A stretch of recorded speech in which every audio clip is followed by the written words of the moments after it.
Yeah. And like hips don't move. Hips don't Legs move, hips don't move. And so then you can check to see, because here's the thing, is like, especially when we go and look at our U12 program, if a kid can't do what we're asking, is it because his joints can't move there? Right? So if we have a kid that we're asking to get this like nice rotational component when they're high pop running or running in general, and they have a T-spine rotation that is like this, right? They're gonna have to move from someplace else, or they're probably gonna be super small. Right? And that's something where the reason why we use this is like, it's quickly, if I'm looking at them doing their dynamic warm-up, and you're like, why can't that kid, he cuts like this, or he cuts like this on his left leg, but then he cuts like this on his right leg. Is it because he just can't find his left foot because his pelvis is shifted over to his right leg? Cool, let's try out right adductor pullback, and all of a sudden he feels his left adductor, and he goes, oh yeah, coach, that's much better.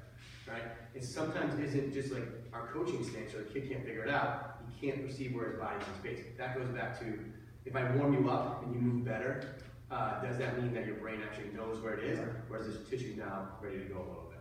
So the last one we'll do is a lumbar one. So when we go T-spine, when we go multi-segmental flexion, most of the time what we'll see is this.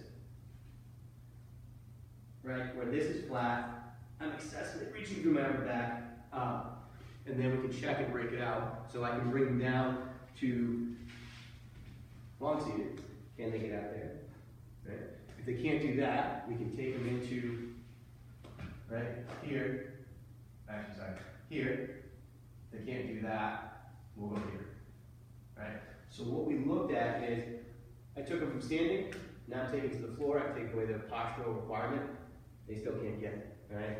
I'm bringing them into this, maybe it's a knee issue, so if I pull these in, and like my knees don't pull all the way in, I can't get it, we'll take that out of the equation, we'll go here, and now I should be able to rotate my pelvis up, fully flex the lumbar spine, and hold the position. We're also always checking, is that painful, right? The FMS uses a child's pose. This is fine too, right? Either one works, but we're removing joints along the way, so like if someone does have a knee issue, and like this is painful, you can flip on their back and check the other one too, all right? And all those things will give you an idea as to where do we need to address first. Typically, thoracic spine and lumbar spine are going to be mostly either breathing or position issues. I don't really deal too much with the neck. It's very complicated. There's a lot of crap that can go wrong, so we typically send that somebody else out. But you should be able to quickly identify what segment is the issue, and then we can try something to alleviate it. So let's all just do our toe touches and see where we're at. So we'll go feet together, legs stay straight, go down, try to touch your toes.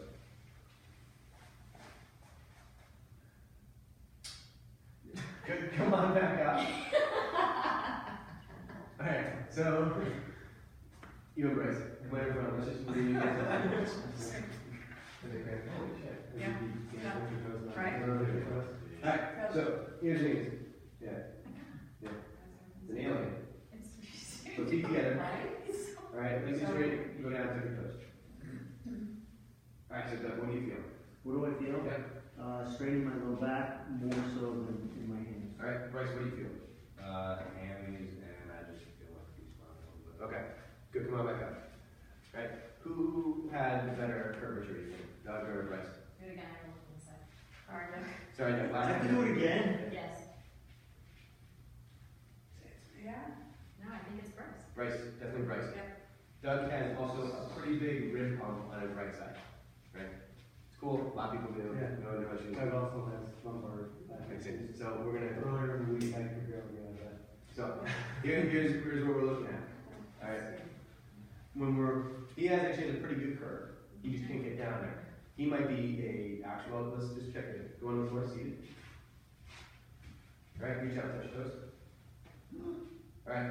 Now we still know it's a sacral issue, right? Or it's a lumbar pelvic issue. It looked pretty good. It could have been a hamstring mobility. So let's lie your back just to check. Go feet out straight. Good. Lift your right leg up as high as you can, keep it straight. And it's not hamstring mobility, right? On the other side. All right. So again, we know it's not this. It's definitely something in this space right here that's not letting move. And he says he feels this, probably because he's excessively trying to get that TL junction to flex too much to make up for this not moving. I also felt my hips pop when my legs came back down. Like in here? No, like in the back. No. What do you guys think that is? when you get snapping kind of back here, what is That this? side won't just move something up a little bit, probably. Probably the psoas snapping over the joint, okay? The psoas attaches into the front of the hip and at the lumbar spine. And what happens is, if I have a pelvis that's dumped forward, right, so if I'm a little bit like this, as it comes into flexion and then drops back down, right, so just for shits, bring that leg back up. So just look, turn this in, now bring it down. This snap, right? So all we did was reposition the femur a little bit, create space, and get it up, okay? So when we have, Was that gonna cause an impingement in the front of that determined? good question. If I have a femur that is already externally rotated, and then a pelvis that's dumped, and I get the snapping effect, internally rotating it is probably gonna help it line up a little bit to neutral. I remember we talked about impingement the other day, where like, man, if I bring him into this thing and stuff, we gotta figure out a lot of times what's the position of the pelvis, and then play with this stuff. Anybody that does single leg lowering, like, man, every time I go down my left hip, that freaking thing snaps. It doesn't hurt, but it doesn't feel right. I have yet to see somebody like, I tore my hip flexor because I was doing single leg lowers, but it doesn't get like better, right? And I wouldn't see that, doing that repeatedly over time is a good thing. Just tell them to turn the foot in a little bit and see if that changes it. Sometimes it won't. Sometimes actually repositioning your rib cage, it creates space because it pulls the pelvis back, and now they've got room to do it again. What do you think? You consciously keep my chords that in terms of growth. Okay. We know that remember we talking about this deep flexion line, if we think about deceleration, a lot of it's going to be this. Right? So internally rotating, flexing is deceleration. Acceleration is going to be this. So if you think about running, right? You ever see these guys run where they're like pushing off like that and they're turning the foot out? It's them accelerating really hard. They're going to extend their back a little bit here and take off. Those guys are like our fast moving. Almost think of like hockey skating, right? That's where we get a lot of power. And then I think about deceleration. You see how things come in, or when we watch people, the hard part, one of the guys that was talking last year was like, I don't think this is a bad thing, because that's a decelerative position. And everyone's like, well, that's how you pop an ACL, right? And that's the thing, is there's probably a fine line between teaching someone to be able to do this, which is why we do like our lunge matrix, and being able to control it, because that's how you decelerate. You don't see people decelerate like that. We do, actually, quite a bit. There are usually like Matt and Jan and our more mentally handicapped people, right? They don't have any control. The only way they know to get stable is to kind of do this and splay open, and that's how they decelerate their position. No, it's not. Noah's another good example, right? So we can see some of these patterns emerge where you're like, I don't know if I like that, but at the same time, if that's how they can do something and then they're in a safe position, it may not be as horrible as we think. Right? So let's just see if we can restore you a little bit. Let's go all forward breathing and see what happens. We're going to spend like 5 minutes on this. Right? So I'm going to have him push up to the ceiling, tuck his tailbone. Good. You got your abs. Give your breath in through the nose. Big exhale. Push up higher. Blow out hard. Tuck tighter. Good. Hold that. Breathe in. Nice. Exhale high. Out. Push up even higher. Tuck in tighter. Good. You still got a lot of abs, right? Oh yeah. One more breath. Nice. Big exhale. Awesome. Good. Come on. Let's check your toe measure. So feet together. Legs stay straight. Get out. Touch your toes. Good. So what happened? Still felt a little tight, but I mean, no hamstring strain, but it was still a little bit of hamstring. Okay. Well, what did we just do? We got him to breathe better, right? You could hear him go on that last inhale, and then it's nice. You got your abs on, right? So now he's not just using this as a way to control against gravity. He figured out, cool, these guys should do some work too, right? And then all of a sudden it loosens up this whole segment, and that hip will now move. Oh, awesome. That feels so much better. Whereas if he stays in the other strategy, he's probably going to use this as a hinge point, because this isn't going to move, and my hamstring is going to get lit up. So a lot of times people go, my hamstring is so tight, and they're like, and it's like they're going to stretch that. But what's happening is they're only allowing this to go further. We want to reverse that, get these hamstrings on, pull these abs in so we get the rib cage down, and now we're actually stacked up. Okay? Good job, man. But he was just completely motor control dysfunction. Doug has a painful pattern. Doug needs a lot more assessment. And the other two is, in a painful situation, it'll distort motor control. So even he may feel better, he's still using a strategy that's like trying to get him compensatory out of that situation. Same thing with Karen, right? We may be able to get her to move better to that left and get some range of motion back, but she's probably still gonna revert back to the, I don't really wanna move the shoulder. You guys are more like, hey, get somebody that can do some hands-on work and stuff like that first. Okay. I said the old burned out athletes. Here's the thing. You're really good here. Listen, I'm with you guys. I had a herniated disc. I couldn't sit in the car for more than 20 minutes. I feel better now, but like, so that's the Cressy day. That was speed front squats and then the RDL day, or SLDL day, whatever. I was like, man, that doesn't feel so good there. And then all last week when I was like fighting off the cold, I didn't really do much, but it just like made me even more like, And then today, I'm beginning some tension like down through here that just doesn't feel right. And I did the stability ball reach because I was trying to think like, I had this before like 6 months ago. What the hell did I do? And that's when I went and found all those like new progressions for the stuff.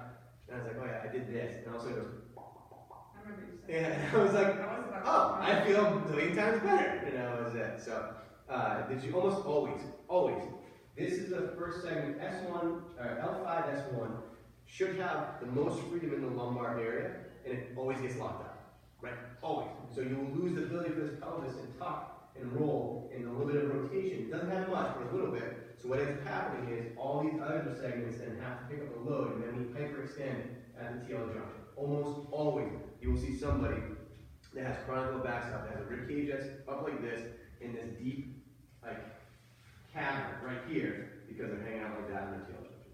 It's easier to breathe in there, and it's easier to get stable. Right? So we can reverse that, push this back and down, usually we'll find a much better alleviated position. Would you agree? Yes. Cool. No, she's cold, she can't hear me. What do you mean, 66 in here? It's like a furnace. The spinal work. Any questions on this stuff? All right. Huh? I'm still there. Well, so the other two, right, let's go back to this real quick. If I'm having this sensory overload in this space that's telling me to lock up, I potentially could walk on the rock mat with bare feet, change that mechanical reception and sensory input, and all of a sudden get some mobility right back, right? Because now it has a new, it's not getting the same feedback it always does. All right? So is that why I feel better running on sand, or you just walking on sand? Yes.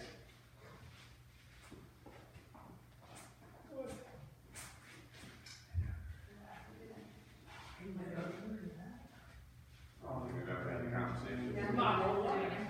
The I next one. swear, man. What? I was doing that is definitely Jackson. Yeah, I don't know. So if I have a I diet, don't know, you gotta see that video. Yeah. yeah, right? So Yeah. it's still easy. It's not all on the chest. Now try to tuck this a little bit. Like, you're bringing your. Hold that. Cycle breath and pseudos. Oh, no. You can chill out. I was literally just going through it, because it was like a podcast, It's better. yeah, that's trying to do. Yeah, that was good. Big exhale. Just because we have Try it. look at something as well. Breathe in. Big exhale. Tuck a little tighter. Feel that, right? Mhm. Good. Go another inhale. Big exhale. Do one more. Breathe in. Good. Big exhale. Feel air coming back to you, correct? Good. Relax. Did you like pain? No. Oh, that's good. Real quick, just try crunching. So feet together, legs stay straight, you're on the right side. What do you think? Felt better, like I definitely don't have any, no pain. I bent his knees a little bit, but it Yeah. actually still moved way better. He wasn't hung up there, right? Right. And did you feel like you were guarded in going down? Had it for the first time? Yeah. Yeah. Yeah. What about that time? No. No. Right, and that's it. Your brain just kind of, you removed the hesitancy of the brain, like, listen man, 2 seconds ago this really hurt, but now that I've got this access to this stuff, I think you're okay. Try What it. made you put the yoga block under his left? Because he's got it right there. Oh. Right? Right rib pump means that I'm pushing air harder into this right side because I'm usually hyperinflated in my left. Right, so I'm doing this, and I'm actually pushing air back here, where when we try to reverse that, we want to get air to this left mediastinum, which means I need to be able to push this back